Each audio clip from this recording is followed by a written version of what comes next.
আমাকে মির্জা ফখরুল ইসলাম আলমগীর ভাই মঞ্চ থেকে নামার সময় বলতেন, মাসুদ তুমি সতর্কতার সাথে বের হবা যাতে তোমাকে ওরা কোনো ক্ষতি করতে না পারে।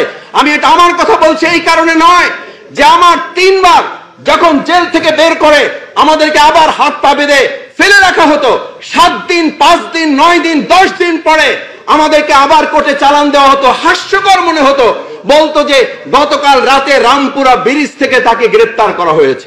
এত নির্লজ্জ একটা বাংলাদেশ যেখানে আমরা 17 বছরে পার করে এসেছি, সেই বাংলাদেশ বিনির্মাণে আজকে চেতনা বাংলাদেশের যে উদ্যোগ, আমি আশা করব সেই বাংলাদেশ বিনির্মাণে আমরা সবাই এখানে গণতান্ত্রিক প্রক্রিয়ায় যারা ফ্যাসিস্টের বিরুদ্ধে, আমি শুধু একটা কথা বলে শেষ করতে চাই, আমরা প্রায় বলি প্রয়োজন আবার জীবন দেবে, হ্যাঁ জীবন দেব অর্থনীতির জন্য, হ্যাঁ জীবন দেব সুন্দর সংস্কৃতি বিনির্মাণের জন্য, ইয়েস জীবন দেব পররাষ্ট্র নীতিমালা স্থায়ী করার জন্য, কিন্তু আর নতুন করে স্বৈরাচার দমনের জন্য জীবন দেব না।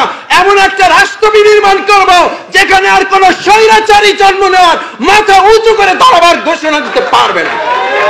কেন আমাদেরকে বারবার জীবন দিতে হবে? কেন আমাদের 53 বছর পরে এসে বলতে হবে এই দেশকে আবার স্বাধীন করতে হবে? আমাদের প্রত্যেকের জীবনের মূল্য আছে।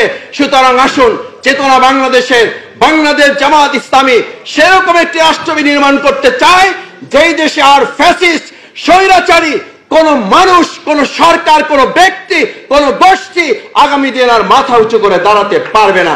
সেই বাংলাদেশ বিনির্মাণে আপনাদের সকলের ঐক্যবদ্ধ ভূমিকা পালন আহ্বান জানিয়ে আমার কথা শেষ করছি। আল্লাহ হাফেজ। বাংলাদেশ জিন্দাবাদ, চেতনা বাংলাদেশ জিন্দাবাদ।